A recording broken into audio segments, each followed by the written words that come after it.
RFM Midi.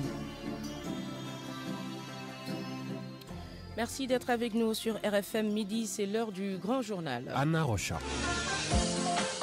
À la une de l'actualité de ce mercredi 10 avril, l'acquittement pour Sayer Kébé, l'élève de Mbour, est désormais libre. Il écope toutefois de 3 mois avec sursis pour délit de terrorisme. Ses proches ont laissé couler des larmes de joie à l'annonce du verdict. Reportage dans son quartier Diamaguène à suivre. Seydi Gassama plaide pour une révision des lois sur le terrorisme. Le directeur exécutif d'Amnesty Sénégal demande aussi l'indemnisation des anciens détenus dans ce cadre. Pas d'état de grâce pour le nouveau ministre de l'Éducation nationale. Les syndicats d'enseignants attendent Mamadou Talla de pied ferme sur leurs revendications. Statu quo à Ziguinchor, les pensionnaires du centre de formation des techniciens des eaux et forêts toujours en mouvement d'humeur, en grève depuis plus d'1 mois. Ils réclament leur recrutement dans la fonction publique. Le grand journal à suivre l'actualité internationale avec Binta Diallo. Liberté provisoire refusée à Kanto. Le principal opposant au président camerounais Paul Biya reste en prison où il continue de réclamer un procès public. Omar El-Béchir va-t-il échapper à la prison, à la pression de la rue? Le président du Soudan-Sud, contraint au départ par son peuple, ses partisans appellent à un rassemblement de soutien demain jeudi. La Libye au bord du chaos. L'ONU convoque une réunion d'urgence ce soir pour une feuille de route de sortie de crise. Rendez-vous dans 15 minutes pour le développement. Binta, juste après la page des sports de Cherti Diagne. Football, CAN U17 Tanzanie 2019. Les Lions ont reçu ce matin le drapeau national des mains du ministre des Sports. Conflit à bloc, les protégés de Malik Daf ont promis de représenter dignement notre pays. Vous entendrez le reportage de Sodatiam dans ce journal. Pas de préférence pour les Lions du Sénégal dans la perspective de la CAN senior de football prévue en Égypte. Le tirage au sort sera effectué demain. Propos de Maya Silmar, le directeur technique national. Nous allons naturellement parler de la Ligue des Champions avec les rencontres attendues cette soir entre Manchester United et l'FC Barcelone. L'autre match va opposer l'Ajax Amsterdam à la Juventus de Turin. Mbaye Sidi Mbaye sera avec nous pour sa chronique hebdomadaire. La revue de presse Georges Déthié Diop et en fin d'édition, point de vue. Y a-t-il un cas à Modouba? Débat aux environs de 12h35.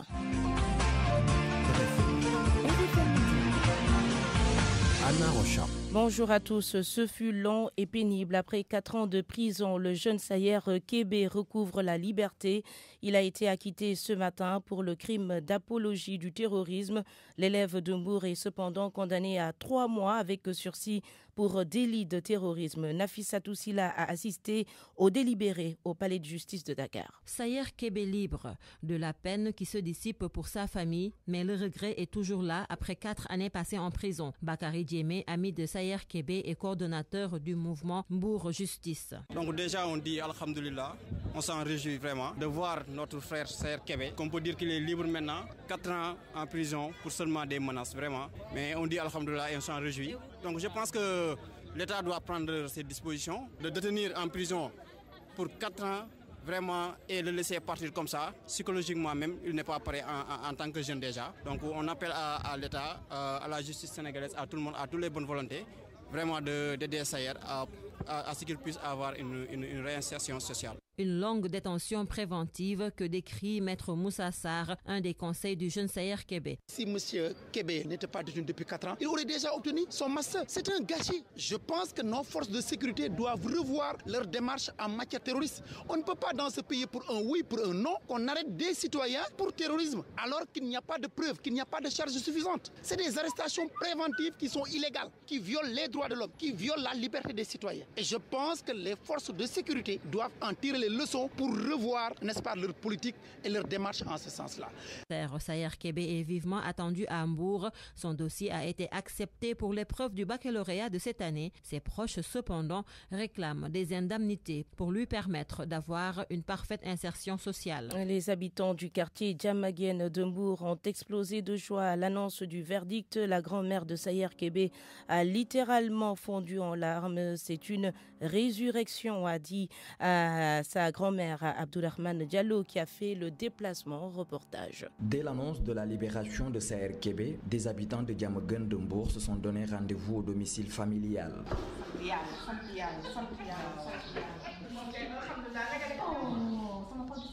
Larmes aux yeux, un chapelet à la main, la grand-mère est entourée de ses enfants et riverains. Je prie pour toutes ces personnes qui nous ont soutenus. Je suis très contente, je suis soulagée. Aujourd'hui, j'ai l'impression de renaître car j'étais comme morte durant son emprisonnement. Je souhaite que Dieu vous aide dans vos projets. Habillée d'un grand boubou bleu, elle se souvient de l'arrestation de Saher Kébé. La police a fouillé sa chambre, elle n'a rien trouvé, même pas un couteau. D'ailleurs, l'un des policiers disait que le gamin est un innocent. N'empêche, ils l'ont embarqué. Je suis parti au commissariat de Mbour, mais on m'a dit que Saher est transféré à Dakar. C'est par la suite que j'ai appelé ses oncles et on s'est retrouvé à Dakar. Et durant ces 4 ans, j'ai effectué des va-et-vient. Le jeune lycéen était accusé d'apologie du terrorisme. Saher Kébé a passé plus de 4 ans en prison. RFM Mbour. Abdourahmane Diallo. Toujours dans l'actualité judiciaire, l'imam Djanko aussi a été acquitté de tous les chefs d'inculpation. Il était poursuivi pour terrorisme, association de malfaiteurs, actes de terrorisme et blanchiment d'argent. Saher Kébé, imam Alioune Badaranda ou encore Ousseynou Diop, la plupart des personnes détenues pour apologie du terrorisme ont été acquittées ou condamnées à des peines avec sursis. Cette situation pousse le directeur exécutif d'Amnesty Sénégal à demander une révision des lois sur le terrorisme. Seydi Gassama plaide par ailleurs pour l'indemnisation de tous ces détenus, ces anciens détenus. Il est interrogé par Diogo Diena. Les enquêtes sont totalement bâclées et sur la base de ces enquêtes, les procureurs se fondent pour envoyer les gens en prison. Je crois qu'il faut que l'on retrouve la sérénité dans ce combat contre le terrorisme. Ce délit d'apologie du terrorisme est un délit fourre-tout, mal défini et qui peut amener n'importe quelle personne en prison. N'importe quelle personne peut être envoyée en prison sur la base de ce délit-là. Il faut que l'on fasse très attention. Nous, dès le départ, nous avions fait un mémo que nous avions envoyé à l'époque au garde des Sceaux pour émettre de sérieuses critiques par rapport aux lois qui ont été adoptées pour lutter contre le terrorisme, en disant qu'elles portaient atteinte aux droits et libertés, qu'elles étaient mal définies de façon approximative et que l'État allait se retrouver dans des difficultés dans l'application de ces lois-là. Nous renouvelons encore ces critiques. Nous pensons qu'il faut revoir ces lois, il faut définir de façon beaucoup plus claire le délit d'apologie au terrorisme, mais il faut revoir la loi, il faut que l'on retrouve la sérénité du côté de la police, de la gendarmerie, chaque fois que l'on traite ces cas-là, et que le parquet il fasse très attention, n'est-ce pas, avant de placer les gens sous mandat de dépôt.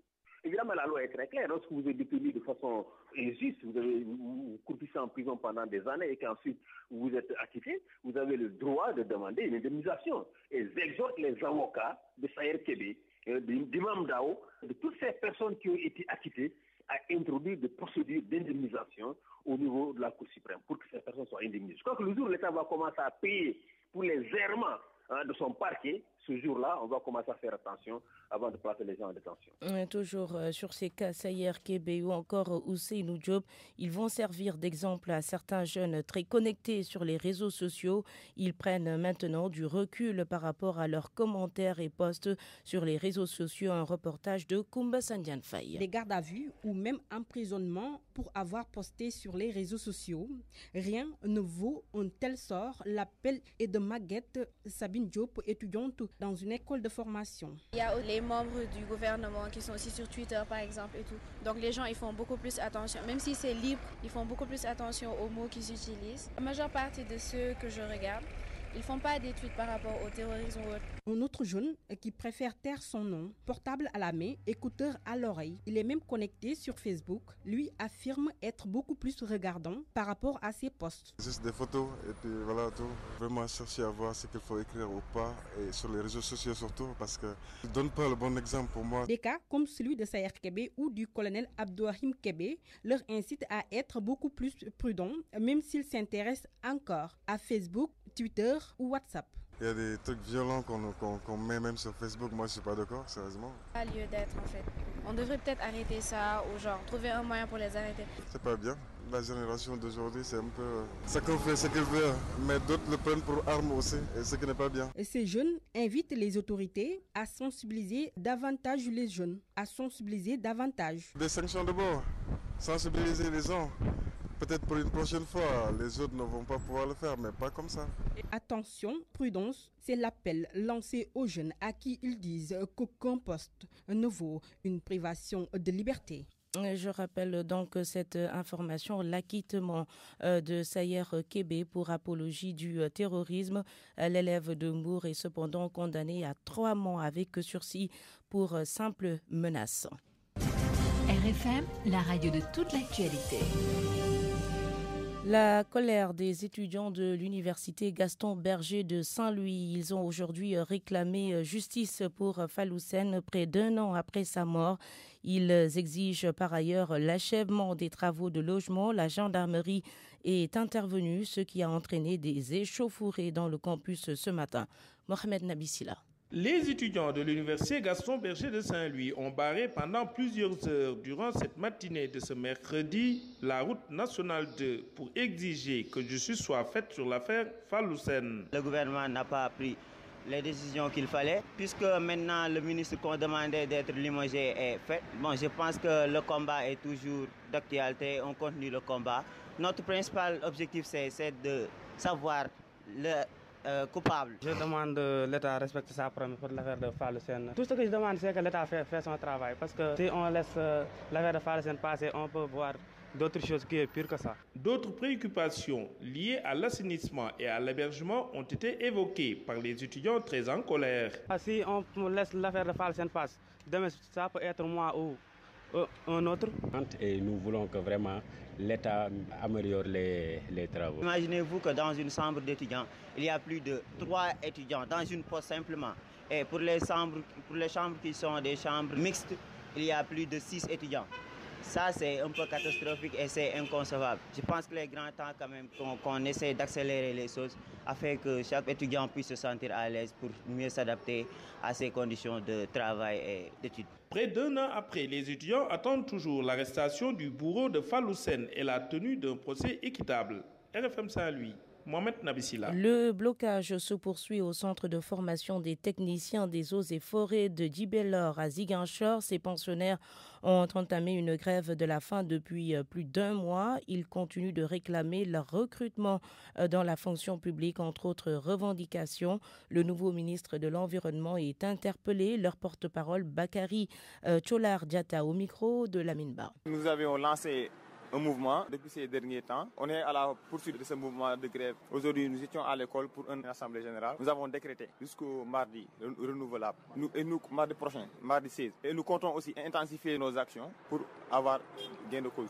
Bon, on a 6 points saillants de notre plateforme revendicative, c'est-à-dire le recrutement immédiat des sortants, de tous les restants du recrutement passé. Aussi le recrutement de tous les sortants. Désormais, on voudrait que chaque année, que l'on recrute tous les sortants du centre. Aussi, nous voudrions aussi l'érection du centre en école. Nous ne voudrions plus qu'on nous impose des épreuves physiques au sortir parce que, comme je l'avais dit la dernière fois, nous faisons des épreuves physiques très difficiles avant d'entrer à l'école. Nous voulons aussi l'érection du centre en école. Comme tout le corps paramilitaire, nous voudrions avoir une école, comme la police, la gendarmerie et tous les autres corps paramilitaires. Aussi, nous réclamons aussi l'augmentation de la bourse, qui est de 25 000. Une bourse vraiment dérisoire.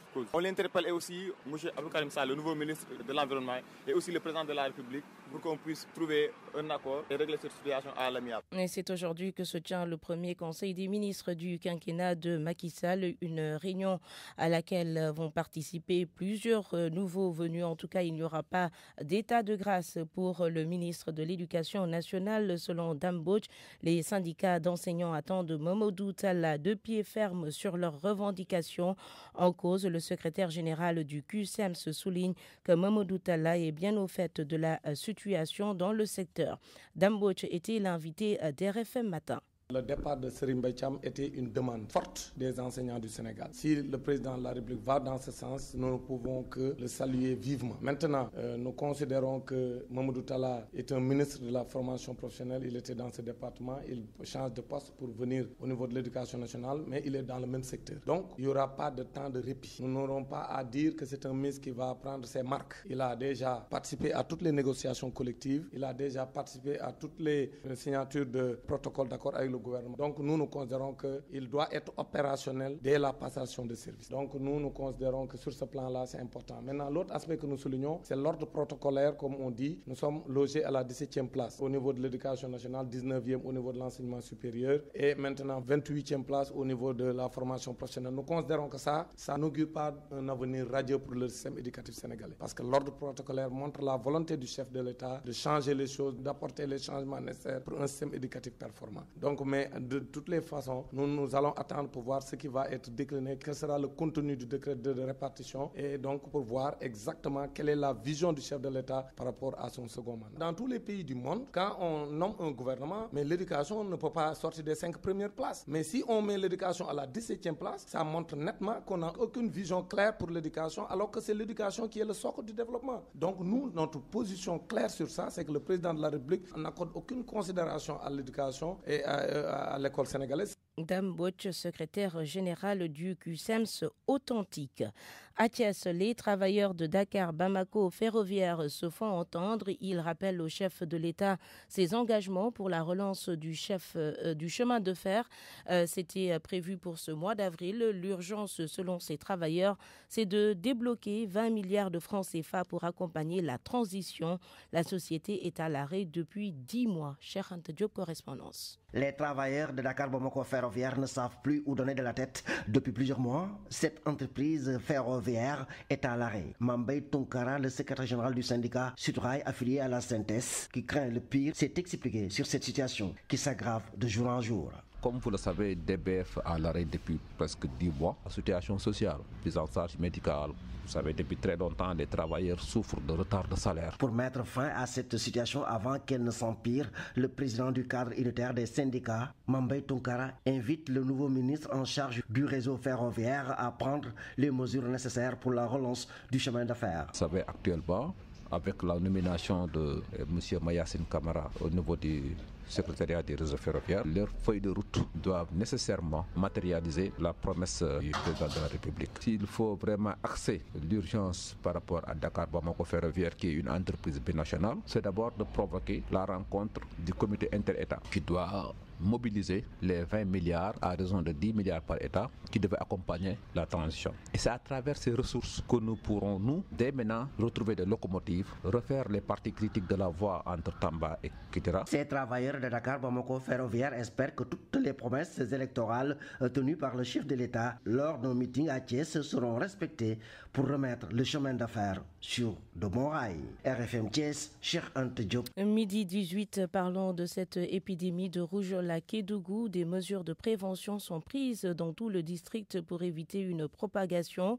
Le directeur de la prévention au ministère de la Santé rappelle que le programme élargi de vaccination couvre l'ensemble du Sénégal. Les précisions d'Awambaye. Avec 5 cas de rougeole confirmés à Kédougou, le directeur de la prévention au ministère de la Santé considère que ce nombre suffit pour parler d'épidémie. Le docteur Mamadou Ndiaye. Pendant un mois, si on totalise 3 cas ou plus, bien sûr, on considère ça comme étant une épidémie. C'est pourquoi le district de Kédougou a été considéré comme un district en épidémie parce qu'ayant notifié au moins 3 cas. La rougeole, une maladie qu'on peut éviter avec la vaccination, mais Kédougou présente quelques spécificités qui expliquent la présence de la maladie dans cette région. C'est des enfants qui ont raté la vaccination qui ont pu faire la rougeole. Il faut savoir que la région de Kédougou est une région assez particulière parce qu'étant frontalière, étant sujette à plusieurs mouvements de population compte tenu de la zone aurifère. C'est d'ailleurs là-bas où les agents de santé ont beaucoup de problèmes à maîtriser un peu la cible. En plus de la vaccination, rendre performant le système de surveillance pour une prévention efficace. Donc déjà, c'est des plans de riposte qui sont déjà mise en œuvre et qui continue également de finaliser un plan plus global d'ailleurs d'intensification de la vaccination de routine en dehors de ces ripostes. Donc il y a des ripostes autour des cas qui ont été confirmés, mais il y a une intensification ou un renforcement de la vaccination de routine régulière qui se fait dans les structures de santé en dehors même des épidémies. La rougeole, une maladie infectieuse d'origine virale qui se manifeste chez le bébé par une fièvre, une éruption cutanée, un écoulement nasal, entre autres signes qui doivent pousser les parents à aller consulter pour diminuer la chaîne de contamination et les risques de complications. RFM. L'actualité internationale. À midi, passé de 20 minutes, l'actualité internationale avec Binta Diallo. Bonjour Binta. Bonjour Annalita. Maurice Kamto reste en prison. Du nom du principal opposant camerounais, la demande de liberté provisoire introduite par ses avocats a été rejetée par la cour d'appel. Maurice Kamto en prison depuis la fin janvier pour entre autres offenses au chef de l'État. Kamto qui refuse de se présenter aux audiences, il réclame un procès public. Au Soudan du Sud, le président Béchir est contraint de partir. Son peuple ne veut plus de lui et le manifeste dans la rue. Béchir rattrapé par le syndrome Bouteflika en Algérie. Les partisans du président sud-soudanais disent non et appellent à un rassemblement de soutien demain jeudi à Khartoum. La police soudanaise appelle, elle, à une transition politique et se range du côté des manifestants. Béchir est au pouvoir depuis 30 ans. Direction l'Algérie, on apprend que le pays aura un nouveau président dans 3 mois. Le président de transition s'est engagé à organiser des élections transparentes dans 3 mois. C'est ce que stipule d'ailleurs la constitution algérienne.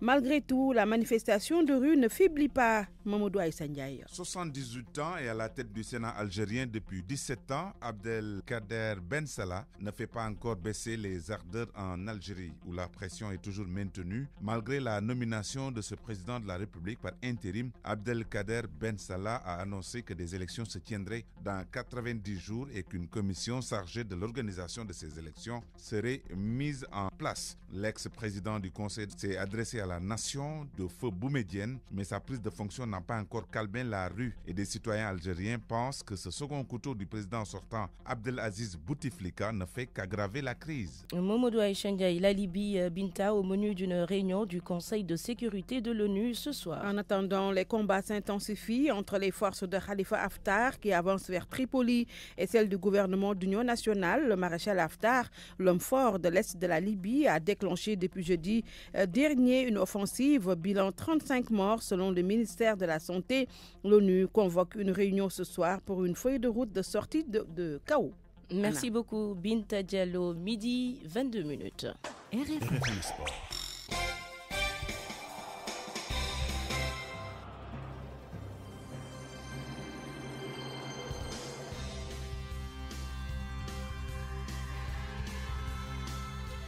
La page des sports avec nous, cher Tidiane Diagne. Bonjour, cher. Bonjour à vous, Anna Rocha. Bonjour à tous. À la une du football, la CAN U17 prévue en Tanzanie cette année, les Lionceaux sont prêts pour la conquête du titre continental. Et oui, ils ont reçu ce matin le drapeau national des mains du secrétaire général du ministre des Sports. Conflit à bloc, les protégés de Malik Daf ont promis de représenter dignement notre pays.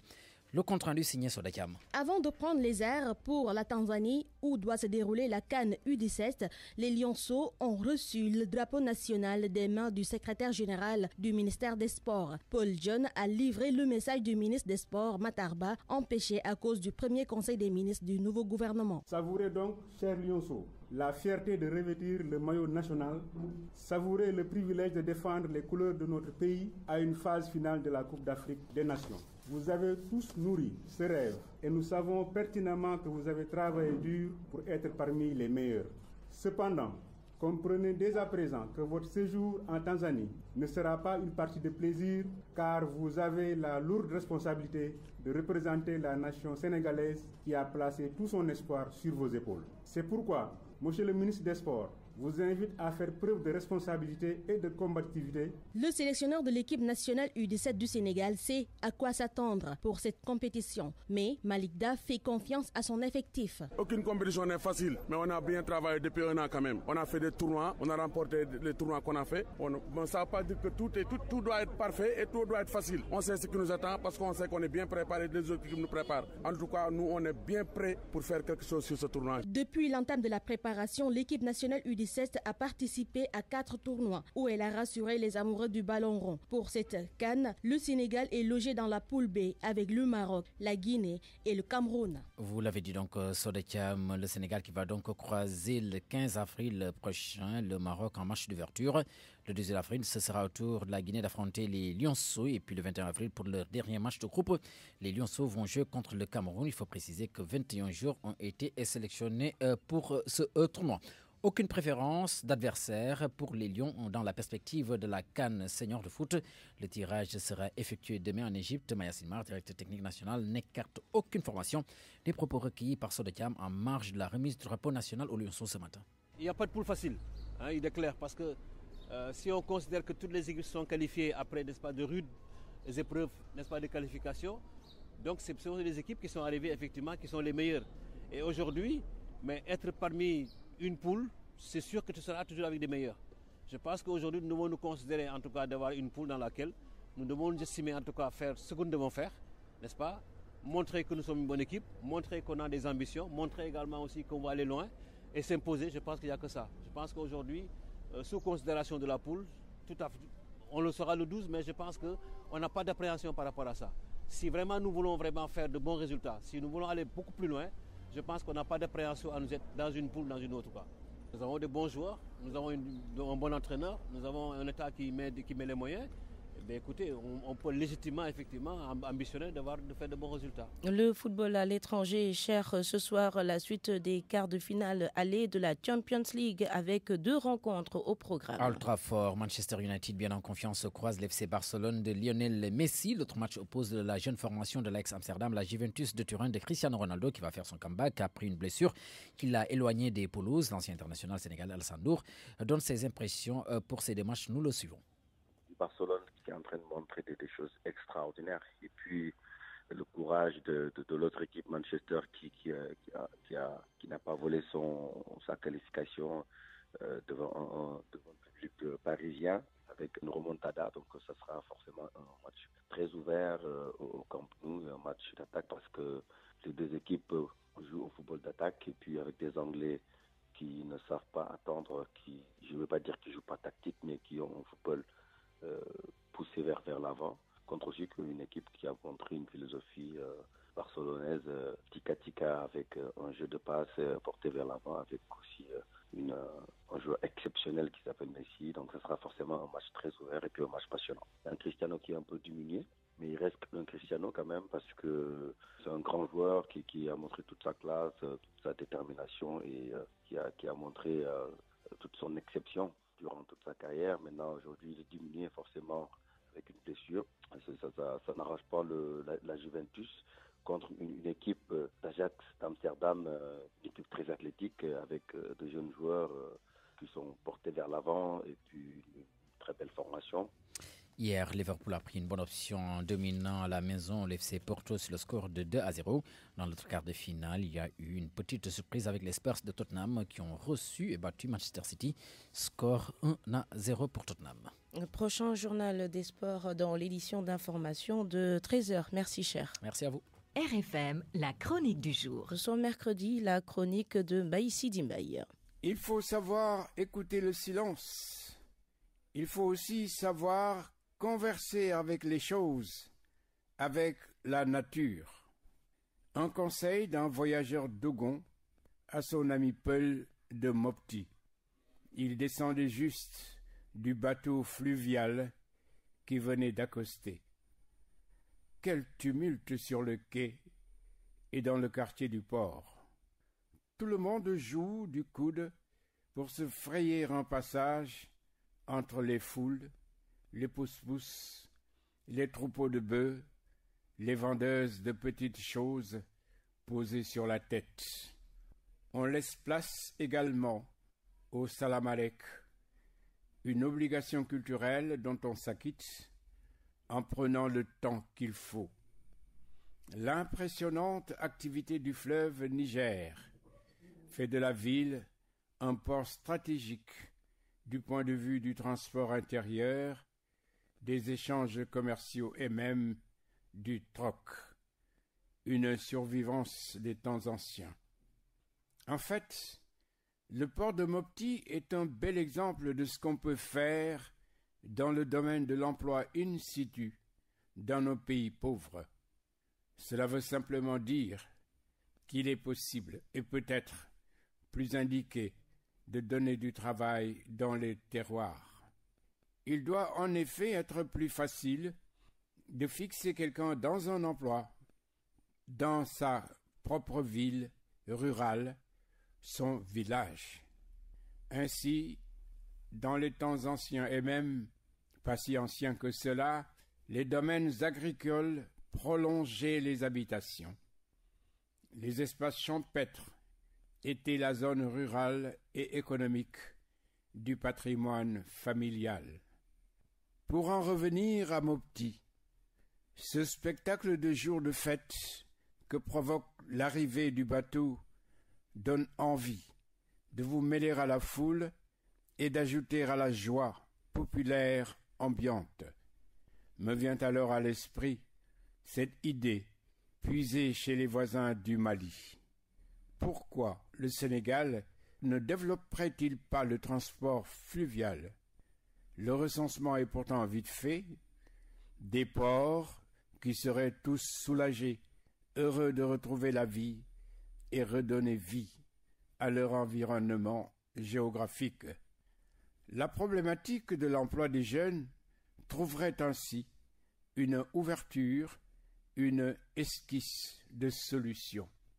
Le parc de pirogues serait réaménagé et réajusté. Les pêcheurs trouveraient une nouvelle vocation, pour certains, en plus de nous donner notre poisson quotidien. Quelle jouvence pour le tourisme et quel bonheur pour les nombreux étrangers et autochtones qui souhaitent visiter les lieux cachés des îles du Sénégal. Dans le Sine Saloum, la Casamance, la région de Saint-Louis, les chutes du Sénégal oriental, la maison de René Caillé, Podor et Matam, et les fameuses ballades musicales sur le fleuve, une expérience romantique testée il y a une douzaine d'années par le directeur de l'ISM. Hormis ceux qui habitent dans ces zones, combien de Sénégalais se souviennent du Bafing, du Bakoy et de la Falémé, ces affluents navigables du fleuve Sénégal, livrés aux seules baignades des enfants et à quelques lavandières, sauf alerte hélas régulière d'hippopotames. RFM, la presse du jour. Oumou, leader distribution équipement, est le partenaire idéal pour vos besoins en équipement informatique. Matériel et consommables informatiques, télésurveillance, solutions d'impression, cloud computing, virtualisation, tableau interactif, équipement de télémédecine, système de détection haute technologie, data center. Nous avons la solution pour vous satisfaire au mieux. Avec une expérience de plus de 15 ans dans le domaine d'éthique, Oumou est le partenaire privilégié des plus grandes marques au monde comme Dell, HP, Windows, Apple, Lenovo, Rizzo, Lexmark. Oumou, on avance ensemble. Oumou Informatique vous offre votre revue de presse. La revue de presse de Georges Détié Diop. Ça continue de faire débat. Amadouba au ministère des Affaires étrangères. Et à la lecture de l'Observateur, Amadouba doit protéger ses arrières, car ça a tout d'une disgrâce. Et pour cause, son réseau est dans la ligne de mire du président. Et l'on s'achemine vers une chasse aux sorcières, aux impôts et domaines, trésors, douanes, entre autres régies financières de l'État. L'objectif, selon mon confrère, asseoir un système autre que celui laissé par Amadouba, à qui l'on prête des ambitions présidentielles. Et vous savez quoi? L'Observateur indique que le nouveau ministre en charge des Finances, Abdoulaye Daouda Diallo, aura un grand rôle à jouer dans cette opération. Disgrâce ou promotion, en tous les cas, le journal Le Quotidien affirme que Macky Sall va décider de l'avenir du nouveau ministre des Affaires étrangères aux prochaines locales. Et tout dépendra des investitures de Dakar. Et qu'en est-il de Aly Ngouille Ndiaye? Il est maintenu au ministère de l'Intérieur avec un excellent rang protocolaire. De la poudre aux yeux, semble dire Source A, pour qui Macky Sall l'a déplumé. Le journal relève que Aly Ngouille Ndiaye est amputé de la sécurité publique et au moment où la question de la fusion de la police et de la gendarmerie est régulièrement agitée, pas si sûr que le chef de l'État ne nous sorte prochainement de ses bottes un ministre délégué en charge de la sécurité publique. Macky Sall qui préside ce matin le premier conseil des ministres de son nouveau gouvernement. C'est ce que nous apprend Vox Populi. Le journal souligne par ailleurs que Macky Sall lance l'opération recasement des sinistrés. Et ça démarre par Ismaïla Madior Fall et Mame Mbaye Niang, nommés respectivement ministre d'État à la présidence et ministre chef de cabinet du président de la République. L'AS est aussi du même avis qui indique que Ismaïla Madior Fall et Mame Mbaye Niang sont recasés. Ces nominations sont vues sous un autre angle par le journal Les Échos. Mon confrère y voit un shadow cabinet. Les Échos soutient qu'au rythme où vont les choses, le Sénégal aura 2 gouvernements. L'un encore dirigé par Mahammed Boun Abdallah Dionne et un autre qui se trouve à la présidence de la République sous l'autorité directe et unique de Macky Sall lui-même. Le journal cite les nominations d'Augustin Tine, directeur de cabinet, Mahammed Boun Abdallah Dionne, ministre d'État, secrétaire général de la présidence de la République, des gens dont la loyauté ne souffre d'aucune contestation et certainement avec des attributs renforcés. Et voilà qu'un autre fidèle se signale au palais. Mame Mbaye Niang, Ismaïla Madior Fall aussi. Et les Échos l'estampillent déjà super ministre de la Justice. Pendant ce temps, Tribune s'arrête sur les départs de certains du gouvernement. Augustin Tine, Abdoulaye Nessal, Angélique Manga, Mame Thierno Dieng, Moustapha Diakhaté du cabinet du président. Le journal y voit une sanction contre Touba, Thiès et Ziguinchor et les transhumants et leur avenir au sein de la mouvance présidentielle. Enquête en parle. Selon le journal Enquête, Macky les a tout simplement zappés pour éviter qu'il ne souille son quinquennat devant une opinion sénégalaise de plus en plus exigeante et allergique à la transhumance politique. C'est en tous les cas l'avis de l'enseignant-chercheur en sciences politiques Moussa Diaw. Mais est-ce à dire qu'il n'a plus besoin d'eux, s'interroge le journal. Le professeur Ibou Sané confie que cela ne peut pas être assimilé à une déchéance des transhumants qui peuvent encore servir. Sport pour terminer, la Champions League européenne et le match Manchester United-Barça ce soir en vedette. Le choc s'exclame, record explosif renchérit le journal Stade. À vos kiosques et bonne lecture. Oumou, leader distribution équipement, est le partenaire idéal pour vos besoins en équipement informatique. Matériel et consommables informatiques, télésurveillance, solutions d'impression, cloud computing, virtualisation, tableau interactif, équipement de télémédecine, système de détection haute technologie, data center. Nous avons la solution pour vous satisfaire au mieux. Avec une expérience de plus de 15 ans dans le domaine d'éthique, Oumou est le partenaire privilégié des plus grandes marques au monde comme Dell, HP, Windows, Apple, Lenovo, Rizzo, Lexmark. Notre service après-vente de qualité vous assure aussi une meilleure prise en charge. Venez vite visiter notre showroom sur l'avenue Blaise Diagne, en face d'Outa Sec ou au point E, boulevard de l'Est, angle 2, bis. Ou appelez-nous au 33 889 88 14. Site internet www.oumouinformatique.com. Oumou, on avance ensemble. Oumou Informatique vous a offert votre revue de presse. Point de vue. Regard croisé sur l'actualité du jour. Midi 37, on y est. Point de vue en ligne avec nous, Ousmane Ba, enseignant-chercheur en sociologie politique à l'université Cheikh Anta Diop de Dakar. Bonjour, monsieur Ba. Bonjour, Anna. Nous sommes aussi avec Hassan Samb, analyste politique, directeur de publication du quotidien Réumi. Bonjour, Hassan Samb. Bonjour Anna. Hassan Samb, est-ce qu'on peut vraiment parler de disgrâce pour Amadou Ba qui quitte le ministère de l'économie pour les affaires étrangères? Je ne le pense pas. Considérer le ministère des Affaires étrangères comme un purgatoire, à mon avis, exagéré. Oui, c'est quand même un ministère assez prestigieux. Oui, tout à fait. Un domaine réservé, comme d'ailleurs le rappellent les proches du ministre. C'est un domaine assez stratégique et on n'y met pas quelqu'un à qui on n'a pas confiance. Et donc, je ne crois pas. Et jusqu'ici, dans l'histoire du Sénégal, d'ailleurs, on n'a jamais raisonné de cette façon, parlant du ministère des Affaires étrangères. Au contraire, il fait partie des ministères de souveraineté, comme on l'a dit, assez stratégique, donc important. Et quand un homme y atterrit, bien entendu, cela ne saurait être considéré comme une sanction. D'autant plus que dans le cas d'espèce, pour ce qui concerne Amadou Ba, quand même son ministère a été flagellé. Il n'y a plus de ministère de l'économie et des finances.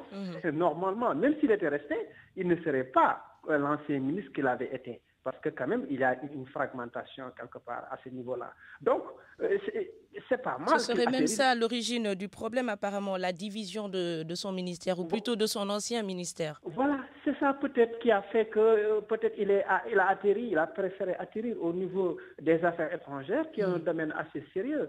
Mais comme on le dit, peut-être il n'y a pas de fumée sans feu. On a entretenu une certaine polémique pour parler de disgrâce. Tout ceci est symptomatique des difficultés qu'il y a qu'il y a au niveau de l'APR, des guerres de tranchées. Donc il y a beaucoup de rivalité au sein des leaders à Dakar. On le sait parce qu'il n'est pas seul. Au niveau des parcelles, il y a aussi Mbaye Ndiaye et ses partisans. On va reparler de l'aspect politique tout de suite à Saint-Sambe. Le temps de donner la parole à Ousmane Ba. Quel est votre sentiment, vous, Ousmane Ba, sur ce débat autour d'Amadou Ba?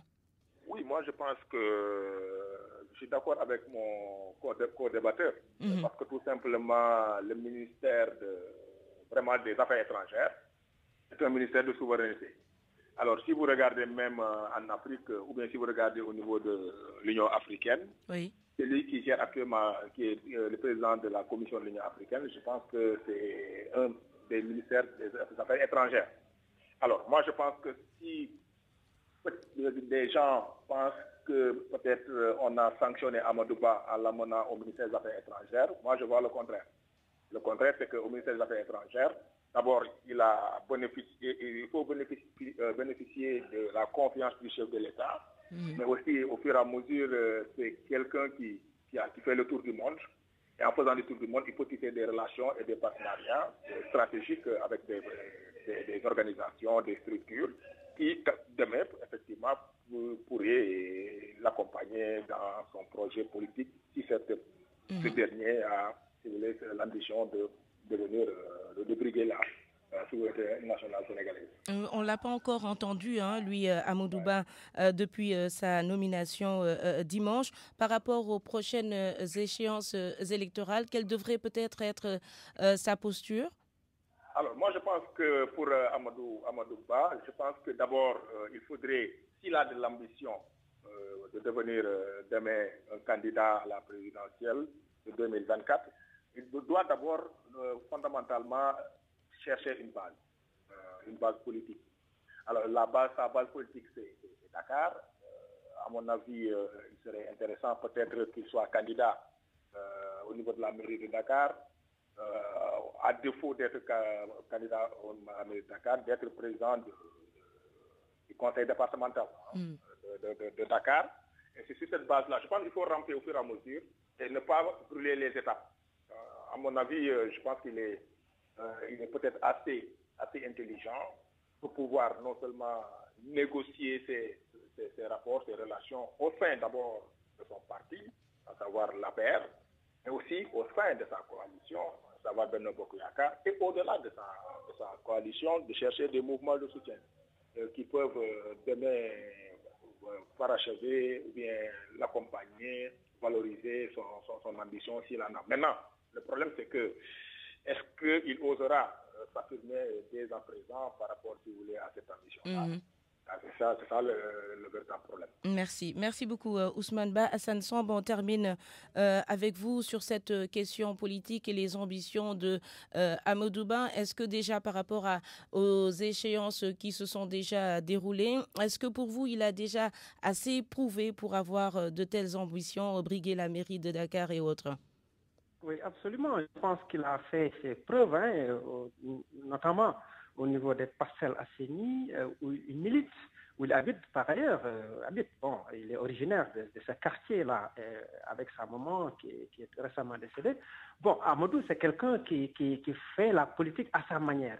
On lui a prêté des ambitions de vouloir être Premier ministre, président, des ambitions qu'il n'a jamais affichées, ni au niveau des paroles, ni au niveau des actes. Effectivement. Quelque part, d'ailleurs, il a fait la politique autrement. C'est-à-dire, il a pensé que c'est par l'action sociale qu'on doit faire la politique. Et donc, il ne s'est jamais déterminé par des affirmations tonitruantes. Et c'est peut-être un problème de communication, d'ailleurs, le fait qu'il y a un déficit de communication, que les gens font des supputations sur son compte. Peut-être qu'il n'avait pas aussi assez de temps, le ministère de l'économie et des finances ne lui donnait pas assez de temps pour être... Pour s'investir vraiment dans la politique. Voilà. Il n'a jamais fait. Il a toujours utilisé des proches.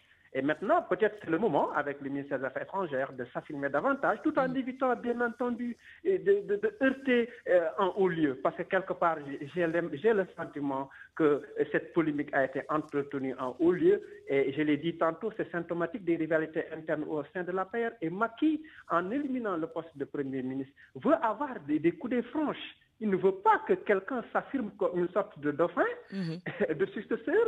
Voilà. Et donc, les gens ont intérêt à être dans les rangs et à être plus ou moins disciplinés par rapport au fonctionnement du parti. Et donc, je pense qu'Amadou, bien sûr, il va continuer à travailler. Si le parti veut l'investir pour Dakar, ce serait un gros morceau, ce serait quelqu'un qui pourrait être assez intéressant à ce niveau-là. Mais il ne peut pas lui-même venir s'affirmer de cette façon-là. Ce serait donner raison à tous ceux qui sont en train de lui dire qu'il cherche le fauteuil de Macky, qu'il cherche le fauteuil d'un tel, qu'il a des ambitions, etc. Je pense que c'est ça le caractère un peu délicat de sa posture. Merci beaucoup Hassan Samb. On va s'en arrêter là. Je ne veux pas me faire taper sur les doigts. J'ai deux gros gaillards en face de moi. Je rappelle que vous êtes analyste politique, directeur de publication du quotidien Réumi. Un grand merci aussi à Ousmane Ba, enseignant-chercheur en sociologie politique à l'université Cheikh Anta Diop de Dakar. Je vous rappelle l'essentiel de l'actualité ce matin. L'acquittement pour Sayer Kébé, l'élève de Mbour, est désormais libre. Il écope toutefois de 3 mois avec sursis pour simple menace. Seydi Gassama plaide pour une révision des lois sur le terrorisme. Le directeur exécutif d'Amnesty Sénégal demande aussi l'indemnisation des anciens détenus dans ce cadre. Pas d'état de grâce pour le nouveau ministre de l'Éducation nationale. Les syndicats d'enseignants attendent Mamadou Talla de pied ferme sur leurs revendications. Et puis, c'est toujours le statu quo à Ziguinchor. Les pensionnaires du centre de formation des techniciens des eaux et forêts en mouvement d'humeur, en grève depuis plus d'1 mois. Ils réclament notamment leur recrutement dans la fonction publique. Merci à Abdoulaye Diop à la mise en onde, régisseur d'antenne Pape Oumar Diao, réalisation El Hadj Ndiogou que vous retrouverez dans 15 minutes pour la grande édition d'information en Wolof. Vous restez avec nous dans un